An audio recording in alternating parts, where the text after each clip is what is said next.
So guys, selamat datang ke SRTV. Jadi kita sudah banyak membincangkan mengenai pada mulanya kita start dengan rumus perpindahan pemain yang dikaitkan dengan Sabah FC. Selepas tu diikuti dengan pengumuman rasmi tentang kemasukan beberapa pemain ke dalam skuad Sabah FC ni. Tapi adakah kesemuanya itu telah pun berakhir? Jawapannya adalah kita belum pasti sebenarnya. Adakah lagi pengumuman akan dilakukan kemasukan pemain? Adakah lagi penambahan pemain import? Adakah lagi penambahan pemain tempatan? Adakah lagi akan dimasukkan beberapa anak muda ke dalam skuad Sabah FC itu? Dan ini adalah benda yang ingin kita bincangkan di video ni, dan of course kita akan menyentuh kembali status mengenai kedua pemain lama kita, itu Jose Angel dan juga Duje Ljubic.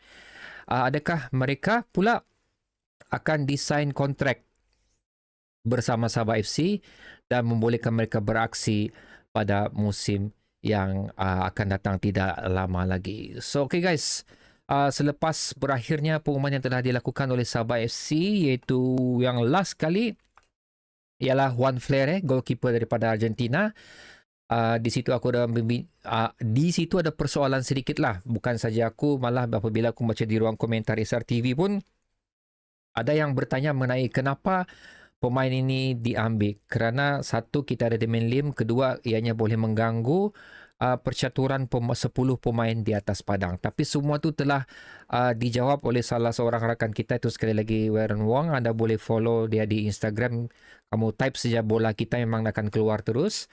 Dan aku juga telah membincangkan mengenai persoalan tersebut di video sebelum inilah, iaitu mengenai Juan Flere itu. Aku ada video mengenai kemasukan Juan Flere itu. Di situ aku ada membincangkan reason di sebalik kemasukan dia. Aku tidak akan sentuh di sini, tapi kamu boleh cek di video tersebut.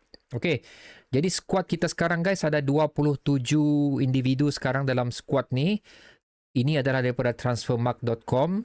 Tapi di dalam 27 tu ada Jose Angel dan Duje Ljubic. Tapi kalau mereka tidak ada, so ada 25 pemain lah. So seperti mana yang aku anggarkan, kalau betul Sabah FC cuba untuk stay on their budget pada musim ni, 25 atau 27 adalah satu jumlah yang cukup realistik bagi aku. Kerana aku lebih suka untuk Sabah FC menumpukan kualiti daripada kuantiti sekarang ni. So kalau kita cuba mendapatkan kuantiti yang banyak, menjaga rotation, tapi kita tidak gunakan sebaiknya juga kuantiti yang kita ada tu, ianya amat merugikan dari segi perbelanjaan pemain, gaji pemain, kalau travel, jumlah tiket pemain, berapa bilik hotel perlu di booking. So itu adalah benda yang perlu diperhatikan jugalah. So sekali lagi 27 termasuk Jose Angel dan Duje Ljubic ni buat masa ni adalah merupakan satu benda yang cukup realistik untuk aku.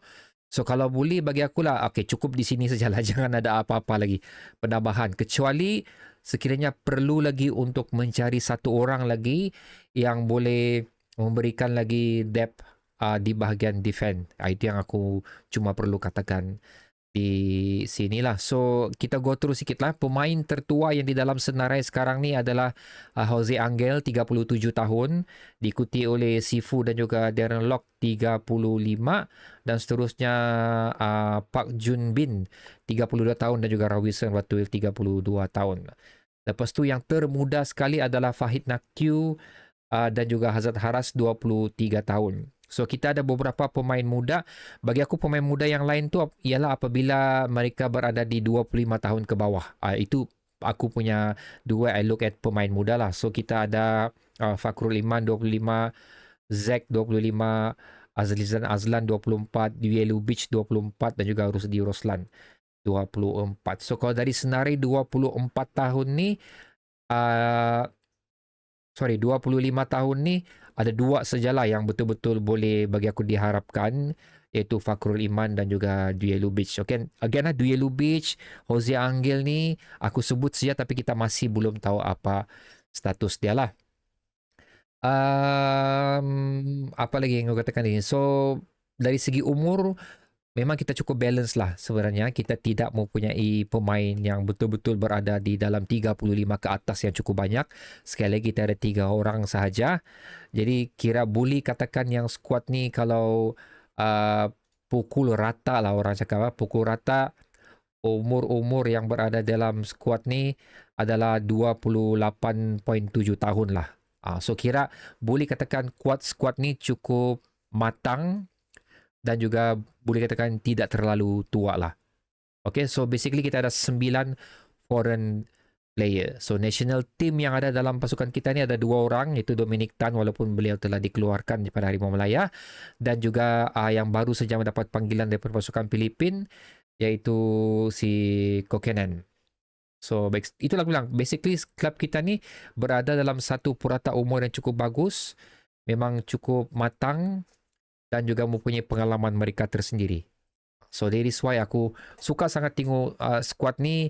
Ianya macam mengembalikan kembali lah nostalgia sewaktu mula-mula OKS masuk ke dalam Sabah FC dan mengumpul orang-orang dalam squad tersebut mengikut apa yang Ong Kim Sui inginkan.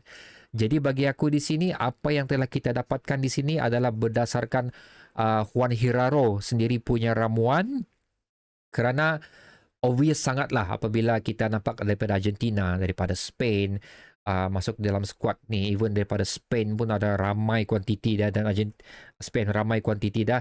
Argentina, Spain, diorang komunikasi dalam bahasa yang sama, cuma ada logat tersendiri. So kita nampak di sinilah apa tujuan dia sebenarnya di sini ni, supaya apa-apa yang cuba disampaikan menjadi senang dan juga senang untuk mereka berkomunikasi di atas padang lah. Kalau berbilang bangsa, kadang-kadang berbilang warga negara, kita kena perhatikan juga faktor komunikasi yang perlu dilakukan oleh head coach dan juga pemain-pemain. Apabila atas padang pula, di antara pemain-pemain pula.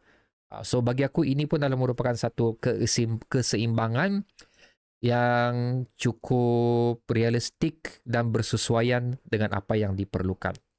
Cuma perlu diingatkan di sini kita tidak boleh cakap squad ini lengkap. Ianya lengkap dari segi kuantiti, aku katakan sekali lagi, tapi kalau dari segi chemistry di situ ada kelemahan kita sebenarnya. Kita kena ingat kembali sewaktu perlawanan mula-mula Sabah FC di bawah pengendalian OKS, squad yang baru tapi nama-nama yang besar, kita tewas perlawanan pertama tersebut menentang Negeri Sembilan. Kerana benda ni memerlukan masa untuk tiap pemain-pemain yang bermain di atas padang untuk klik sesama sendiri, mengetahui kemahiran sendiri, mengetahui rentak masing-masing, again bersesuaian dengan taktikal yang diberikan oleh Juan Hiraro. So kalau apa-apa terjadilah untuk first match Sabah FC, tolong bersabar dulu semua.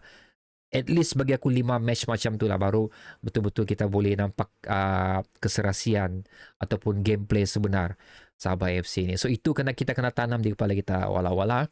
So antara itu aku sudah bincangkan untuk squad. So antara benda lain lagi yang perlu kita perhatikan dan perlu kita tunggu sebenarnya, which is memang cukup-cukup penting juga. First adalah pengumuman jersey Sabah FC. Walaupun ini pun aku telah bincangkan pada video sebelum ni, di mana aku share dengan kamu kemungkinan besar apa yang dipakai oleh skuad junior Sabah FC, itulah yang akan menjadi baju untuk kita pada musim ni. Tapi again, itu kemungkinan sahaja, aku tidak katakan ya.